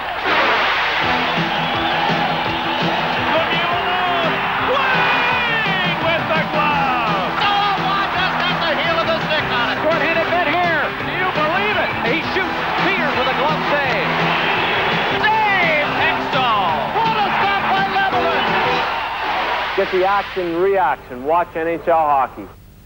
They are the elite teams of the Soviet League, Central Red Army and Dynamo Riga. They're coming to North America to challenge the Edmonton Oilers, Los Angeles Kings, New York Islanders, and more. East meets West in this clash of hockey titans. Saturday afternoon, Neil Broughton and the Minnesota North Stars test their mettle against the rising force in the Soviet Union, Dynamo Riga, in the Superpower Face-Off. Live at 2:30 Eastern, 1:30 Central, exclusively on Sports Channel, Saturday. Play just underway at center ice here in the third period, and Herb Ragland shoots the puck in for the Blues. They lead Dynamo Riga here at the arena in St. Louis 4-0. Third period action just underway, and a chance for Yashin.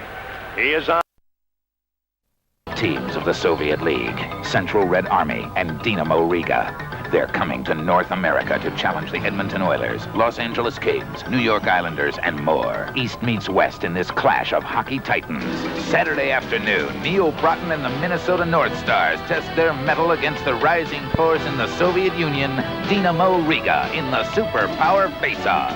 Live at 2:30 Eastern, 1:30 Central, exclusively on Sports Channel, Saturday. Play just underway at center ice here in the third period, and Herb Ragland shoots the puck in for the Blues. They lead Dynamo Riga here at the arena in St. Louis 4-0. Third period action just underway, and a chance for Yashin. He is on with Semenov and Lomakin, and here's Lomakin to Semenov. Oh, and he shoots just wide. Some great work by Lomakin, Yashin, and Semenov for Dynamo Riga.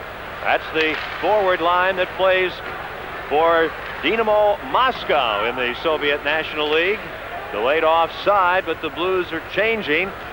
And Frolov's pass is offside, a delayed call as he failed to connect with Belyavsky. Now a chance for Kurtz with Belyavsky, and he's stopped, and here's Steve Tuttle, the Blues rookie. Firing the puck in, Frolov back. Just past the 1-minute mark, period 3 here in St. Louis. Belyavsky. Nice move around Fedorko to Kurtz, back to Belyavsky. He shoots, off the crossbar. Boy, did he move quickly, Herb, from the backhand to the forehand. Yes, he quick stick on that thing, and Jablonski didn't get out to cut the angle as fast as he would want. He got a little help from his goalpost there. Durden plays the puck right to Featherstone. Back to Durden. Tuttle steals it. Federico breaks for the net. The shot. Oh, and a good save by Artur Irbe. Here's Bernie Federico, a master behind the net to Tuttle, and the puck poked away. And Dynamo Riga on the attack. Igor Akulinin. And offside is Dynamo Riga. And that stops play here early in the third period. St. Louis had an excellent scoring opportunity. You saw some poise and a real good thought process by a youngster out of the University of Wisconsin, Steve Tuttle, as he came down the right wing, and he held the puck, and he was hoping, as here we see the Tuttle situation right here. Well, you've got to back it up a frame, and they get a little help on the crossbar, and then the puck moves out in St. Louis's favor. And back to live action. The Blues lose the puck at center ice. Varianov can't get it in, and it's Dave Richter. He's on defense with Benning. McKegney up front with Ronning and Momesso. And Benning shoots it in. Ronning to dig it out, overskates it. Here's Zanarok for Dynamo Riga. Chudinov. Varianov. Sashov. Against Benning. Shashov. Pinching in Chudinov, and it comes out to center ice. Shashov with it. He's in his 11th season in the Soviet National League. Now Zinoyev over to Chudinov. And Soviet Union team with commanding puck control here. Well, this puck control they have is not going to make up a 4-0 deficit. They got to win that race to the red line and get some opportunities. And right now they're running the clock down, and well, that's not in their favor. That's in St. Louis' favor. So they must make a transition and win that race to the center red line to get some scoring opportunities, or else they're not going to close it. We're ready for the face-off deep in the St. Louis Blues zone. This rather smallish crowd here in St. Louis really getting into things, and I think truly enjoying this game, and they're certainly happy to see their team, the Blues, with a 4-0 lead. Well, when you talk about the arenas with some character and some charisma, this is one of them. The St. Louis Arena, they got a great organ player.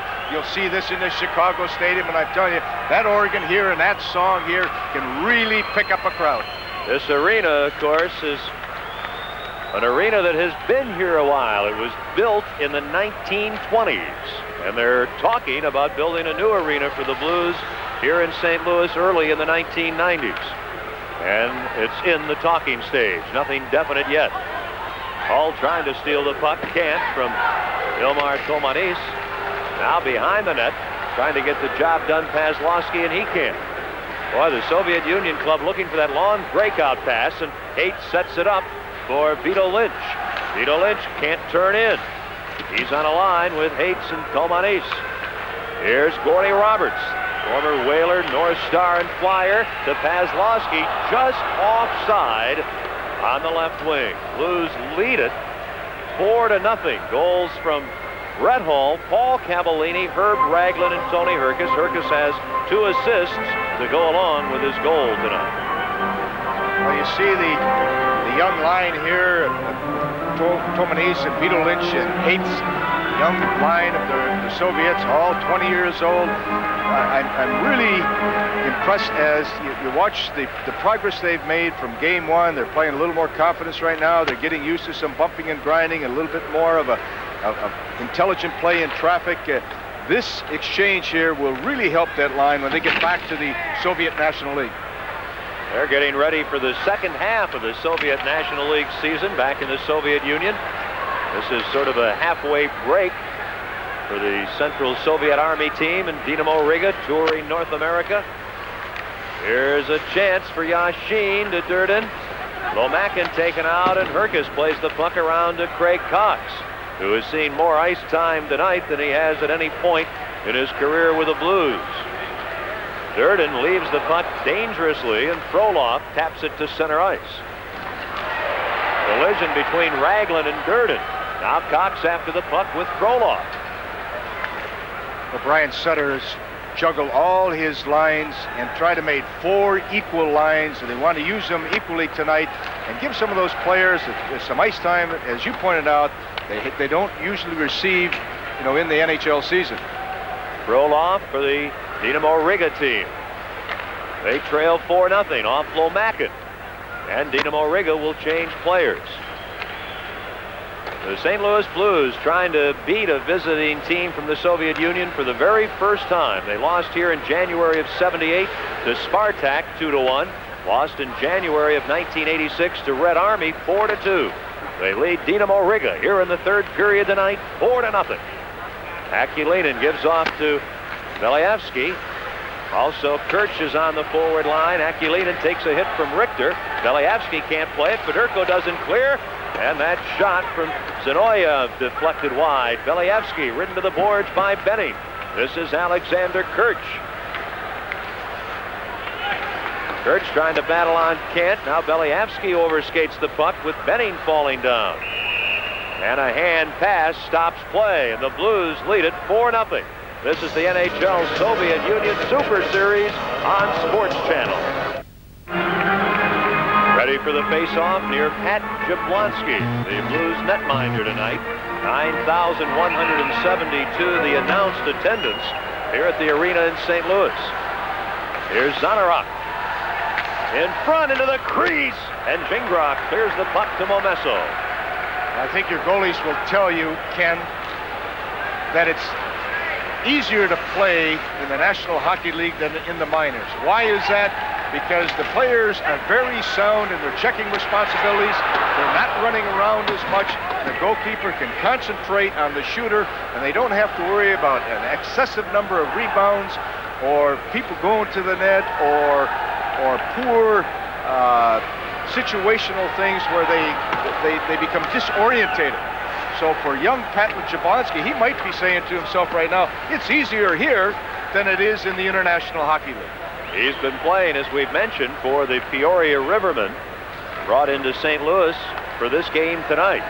As the Blues regular netminders, Greg Millen and Vincent Riendo, get the night off. Riendo is the backup goalie, and it had been expected that he might see some action in this one, but not thus far. Here's Glenn Featherstone, who has played until a couple of days ago in the IHL himself. Now Momesso. Less than 13 minutes to go in the third period. It's 4-0 St. Louis. Hake's taken out by Paul Cavallini, and Zezel intercepts for St. Louis. Just flips the puck ahead. Frolov back for Dynamo Riga. Frolov on defense with Durden. Up front, Tomanis, Vito Lynch, and Hates. Ilmar Tomanis, in his second season, the 20-year-old shoots wide. Here is Brett Hull with Pazlowski. The pass to Pazlowski. Shoots, and Herbe makes the save. In front it comes. Ronnie fakes. He shoots. Hits the post. And the puck pinned against the side of the net as the Blues come very, very close there. Well, they were very close, and St. Louis is playing a very intelligent game right now. They're saying, listen, we've got 12 minutes and 18 seconds left. We don't need another goal to win. Let's be very sound without the puck and look for opportunities when they present themselves. And one came for them right now. Nice little 2-on-1 situation. Brzezowski tried to hold and tried to go the short side, but Herbe stayed with him. Then tried a little wraparound, but again, we pointed out the Soviets down deep in their zone. They all get chasing a puck. They all look at puck. They don't pick up trailers. And the people out of sight, out of mind, those are the people that kill you. And St. Louis almost had another sort of a soft goal or a gift handed to them. Here's Benning. He shoots and scores right from the faceoff. It is 5-0 St. Louis. Ryan Benning can shoot a puck. There's no question about it. A young, offensively orientated defenseman, and they look for him to add a lot of things. And he led all the defensemen in scoring last night here. And when he gets an opportunity at top of that circle, he can bury it. And you saw the St. Louis forwards going in front of Herbe just by that little screen. And what the Russian defenseman didn't do, he's got to stop them from going in front of the net. He's got to take the sight lines and give the sight lines to his goalkeeper, or if not, the tipping and screening results. And there was a great screen set up by the the St. Louis, forward. It is 5-0 St. Louis. Pazlowski to Brett Hull. He'll shoot, and that's blocked by Shashov. One thing the Blues have had a lot of tonight, and that is room.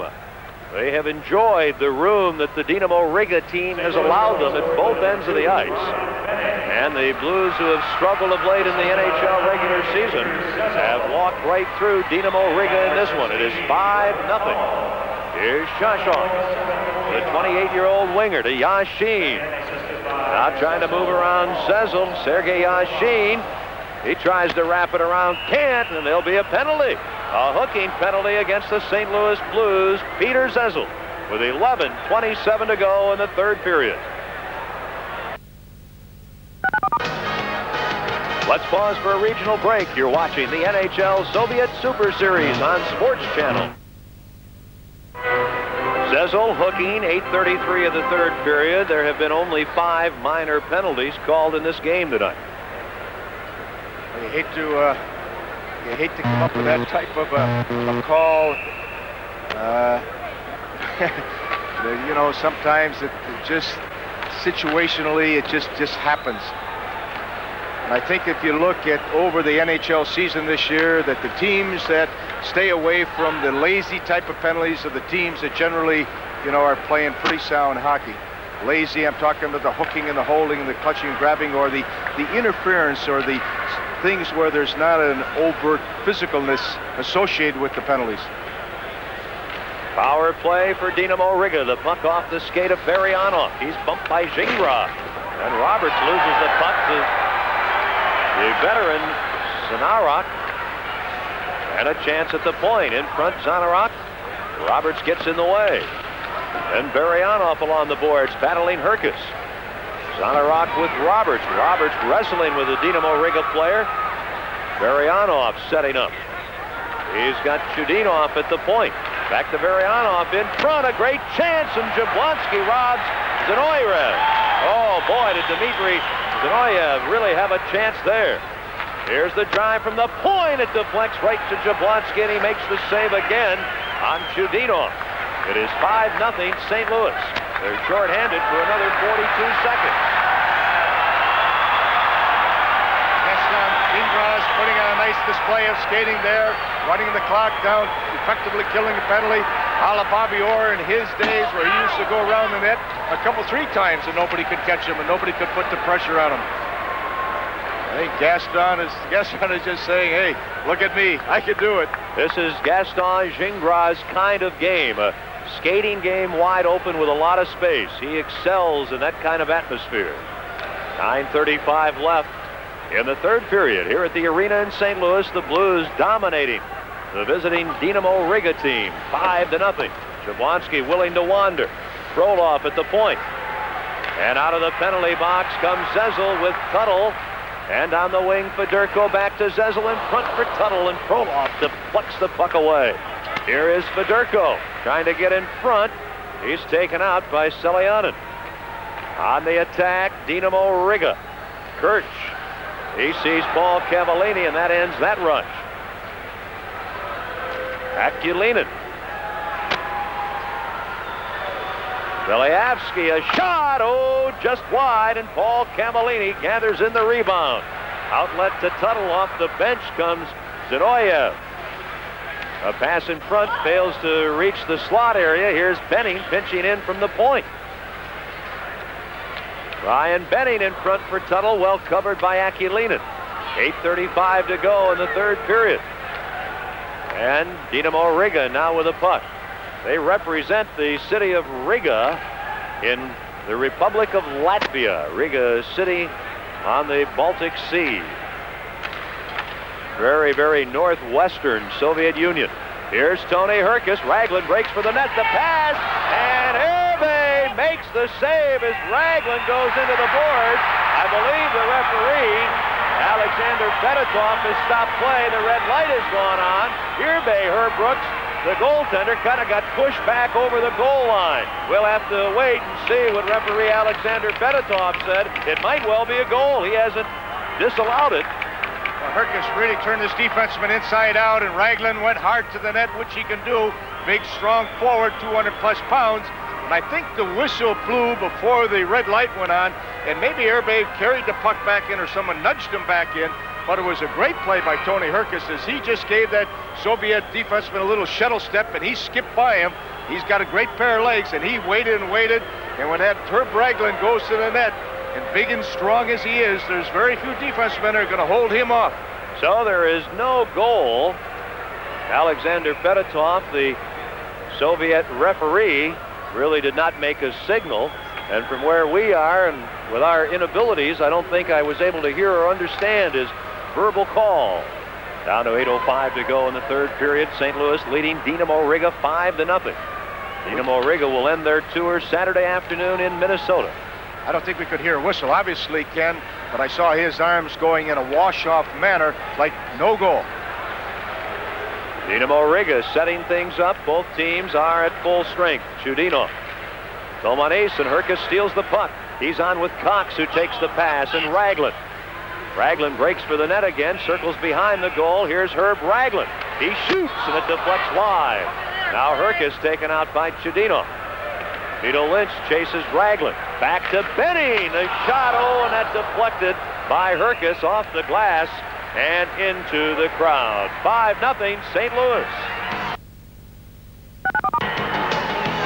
Let's pause. NHL Soviet Super Series on Sports Channel. This is Game 11 of the 14-game North American Exhibition Tour for this team, Dynamo Riga, and the Soviet Central Red Army team. 4 wins for the Soviets, 4 for the NHL, and a pair of ties. Momesso a shot. Irbe the save. And here comes Nikolai Baryanov. Giving the puck off. Baryanov breaks for the net, takes the pass back from Zanarok. Trying to feed back to Zanarok. Ronning can't clear. And finally the puck comes to McKegney. And he plays it to center ice. Less than 7 minutes to go in the third period. Momesso flips it in, but over the glass and into the crowd. 5-0. The Blues lead it here in St. Louis. This Saturday on Sports Channel America, Dynamo Riga against the Minnesota North Stars. An afternoon game at 2:30 Eastern, 1:30 Central. Then Central Red Army faces off against Kevin Dineen and the Hartford Whalers at 8 Eastern, 7 Central. 2 great superpower face-off matchups right here on Sports Channel America, the network of the NHL. Be sure to check your local listings for the regional game in your area. Ken Wilson with Herb Brooks in St. Louis, where the Blues have dominated Dynamo Riga. Well, they're dominating, no question, but I have to, question the tactics of the Soviets. They're failing to adjust. They're not putting the pressure on St. Louis as one should when you're down. They're playing a system like they're up by 5 instead of down by 5. Akulinin. Kirch. Belyavsky. Belyavsky's slap shot and a pad save by Pat Jablonski. 5-0 St. Louis. Chudinov. His shot. Jablonski looks for it. May have gotten a piece of it. And play is stopped. And Pat Jablonski has been outstanding here tonight for the St. Louis Blues, and he has it in his trapper. You'll see the St. Louis defensemen play quite well in front of the net, taking the people out of there, trying to give some room for Jablonski. Didn't get a lot of room, but he got enough to see the puck. Now, it'd be nice for this young man to get that shutout when he's called up to play the Soviets. He's got 6 minutes and 5 seconds to do so. He'd love to go back to Peoria and tell the guys, hey, you should have seen me in the big leagues. And I know his coach down there, Wayne Thomas, would be very proud of him. And the youngster is playing well enough to get that shutout because he's getting some very good help in front of him by the St. Louis defensive corps, and also the St. Louis forwards are playing a very intelligent game, especially in their neutral zone, and they're not giving the Soviets the holes to jump into, and they're having a hard time penetrating with any type of manpower advantage or any type of situation where they can be as creative as they would like. This is the line for Dynamo Riga of Tomanis, Vito Lynch, and Hates, 3 20-year-olds from the Soviet Republic of Latvia, where we mentioned Riga is. There are 5 Latvians on this Dynamo Riga team.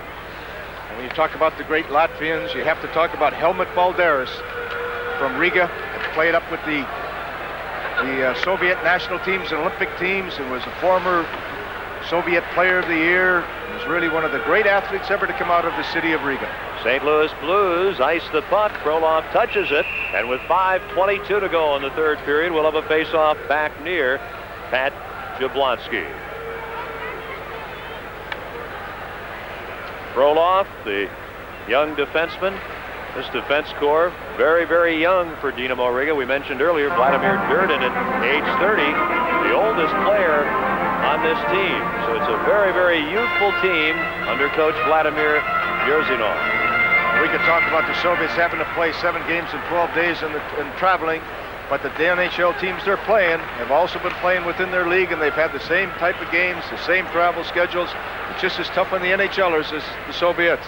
Tuttle trying to keep the puck in, and he's unable to. Now trying to gain a face-off, and Fedorko springs the puck loose. Back to Steve Tuttle. His shot deflects just wide off Gino Cavallini. Now less than 5 minutes to go here at the St. Louis Arena in the third period, and the Blues lead Dynamo Riga 5-0. Blues getting 3 in the first period, a goal in the second, and a goal from Brian Benning here at 7:45 of the third period. Here's Brian Benning with a puck. The Blues' young defenseman to veteran Bernie Fedorko, and then the return pass hops over Benning's stick. Tuttle crashes into the corner, and Zanarok starts out for Dynamo Riga. The Varianov with Shashov.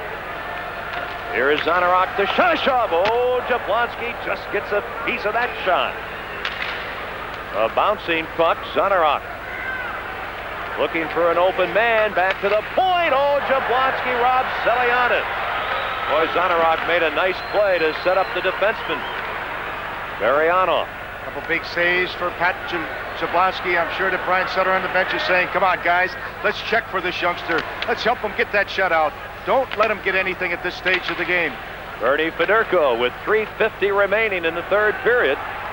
They say that the puck could have been played by Sergei Selianin, so there'll be no icing as the two teams change players on the go. Igor Akulinin, the 23-year-old centerman, loses the puck, and this is Gordy Roberts with Gaston Gingras. Up front, Herkus, Raglan, and Cox. They have seen a lot of ice time for the Blues tonight. Here is Herb Raglan, and the puck deflects to Craig Cox. Herkus behind the net, trying to kick the puck in front, hits the back of the cage. Raglan leaves the puck for Herkus. Akulinin takes him out. Cox trying to make a nifty move, can't. Leaves the puck for Tony Herkus. Akulinin all over Tony Herkus, the two centermen battling. And in the corner, Beliavsky for Dynamo Riga. Out to Alexander Kirch. Up the middle to Dmitry Frolov. He's taken down by Gingras, and this is Gordy Roberts. Akulinin keeps the puck in. Pat Jablonski leaving it for Gingras. Former Maple Leaf, former Canadian, Gaston Gingras. Boy, he could play on any Soviet team, couldn't he? There's no question. He provides the St. Louis defensive corps with that much-needed mobility. He's a very good point man on a power play. And his partner tonight, Gordy Roberts, is playing a very strong game. Here is Momesso with a bouncing puck, and Akulinin sends Alexander Beliavsky on the go. St. Louis, again, they're just going to run this clock down. They played very well without the puck. They're in a very conservative game plan in the neutral zone, closed the gaps on the Russians, protected their defensive blue line very well, and when need be, young Pat Jablonski has come up big for them. 2 minutes to go here at the arena in St. Louis. The Blues have outshot Dynamo Riga 28-25. They lead it 5-0. First period goals from Brett Hull, Paul Cavallini, and Herb Raglan. A second period goal from Tony Herkus, who has a 3-point night, and a third period goal from Brian Benning. Brian Sutter said his hockey club would show up tonight. There's a lot of pride at stake, and St. Louis has played with that determination and a certain pride that they want to put on that sweater. They have to come to work, and not only that they worked hard, but they played very, very intelligent style of hockey tonight. Pat Jablonski, the 21-year-old goalie for the St. Louis Blues tonight, has certainly been a big story here. He is 1 minute 31 seconds away from shutting out Dynamo Riga of the Soviet National League. And then after this game, it's back to the Peoria Rivermen and the International Hockey League for Pat Jablonski. But after this showing, Herb Brooks, that might not be for long. Well, we don't know that, but whatever it's going to be, I'm sure that he's impressed. You know, the coaches here, along with the general manager of St. Louis, Ron Caron. I like his style. I like his size. He's very knowledgeable in the net. He moves very well. And I can see where he took his junior club to the Memorial Cup finals last year. Selianen, Vito Lynch, Tomanis. Tomanis shot, good save with a blocker by Jablonski. Vito Lynch's shot goes wide. Hayden's trying to center against Benning with less than a minute to go in the game. You can see that his fundamentals are very sound, and again, I would like to just tip my hat to his coach down in Peoria, Wayne Thomas, the former NHL goalkeeper, and that's why I think every organization in the National Hockey League should have that goalkeeper coach someplace within the organization. Maybe as a scout, maybe as assistant coach, maybe as a head coach, but these goalkeepers need that fundamentals. They need to be polished. They need a refresher course all the time.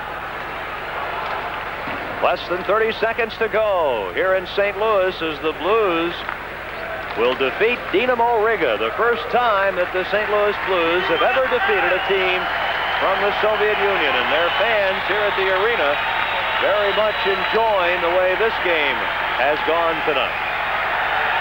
Marianov for Dynamo Riga, getting the puck ahead to Sashov, down to 4 seconds to go. And that'll do it. Hungry for victories, the St. Louis Blues and their fans, and they get a shutout tonight in front of Toledo, Ohio native Pat Jablonski, a first-year pro goalie. And there are smiles galore here in the Gateway City tonight. St. Louis played very well. They acquitted themselves very well. Their coach said, even though it's an exhibition game, we're going to show up because anytime you pull on the sweater, we want to put our best foot forward, and they did that tonight. Now the traditional handshakes at center ice. The Blues get back to NHL play against Philadelphia here Saturday night. And Dynamo Riga plays their final North American game Saturday afternoon against the North Stars in Minnesota. Pat Jablonski, a 21-year-old, just out of junior hockey. Boy, does he have to be happy. He had to be nervous coming into this game, and he acquitted himself extremely well. Well, he really did. The goalkeepers will tell you, when you play in the National Hockey League, sometimes it's easier because of the knowledge of your defensemen, the fact that your forwards check very well. In the minor leagues, of course, they're all in the learning stages, basically, and it can be a little disorientated down there. But tonight, everything was in sync for the St. Louis Blues. Pat Jablonski, the big story for the St. Louis Blues. The final tonight, the Blues 5 and Dynamo Riga nothing. The final tonight here at the arena in St. Louis, the St. Louis Blues 5 and Dynamo Riga from the Soviet Union nothing. Shots on goal in the third period, Dynamo Riga 9 and the St. Louis Blues 4. The only goal in the third period came at 7:45. Defenseman Brian Benning scoring, Peter Zezel and Brett Hull picking up the assists to round out the 5-goal performance tonight by Brian Sutter's St. Louis Blues. Ken Wilson along with Herb Brooks back at the arena. Hope you enjoyed the game tonight. And after the 4-1 victory by the Blackhawks in Chicago last night over Dynamo Riga, the Blues come up with a similar trouncing, and I think this Dynamo Riga team, Herb, does not quite look like the same team we saw when they started their tour out in Calgary and Edmonton. Well, no, they had a first couple games are very strong.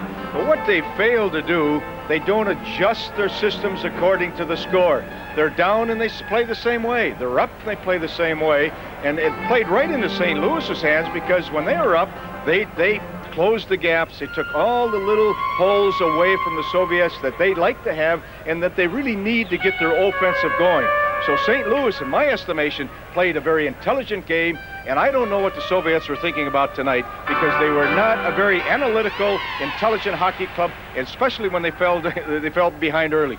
Well, it was so clear that the St. Louis Blues did a fantastic job forechecking in the Soviet zone, and on the other hand, Herb, and you made this point so dramatically, the St. Louis Blues, who in the NHL play get hemmed in often in their own end, were able to freewheel out of their own zone. And when you let a team freewheel, boy, it's a lot easier to get that offense going. Well, there's no question, and some of the finesse-orientated St. Louis defensemen handled the Soviet forechecking at will tonight, and as I said, The Soviets didn't put more pressure on the puck in their forechecking patterns, and Soviets just countered. The Russians failed to counter intelligently, and the Gaston Gingras and Gordy Roberts and Brian Bennings, they just touched the puck. They walked out of their zone all night long, and then conversely, when the Soviets had the puck, the St. Louis Blues defense moved up into the neutral zone, closed the gaps very intelligently, and they just created turnovers in a very intelligent way.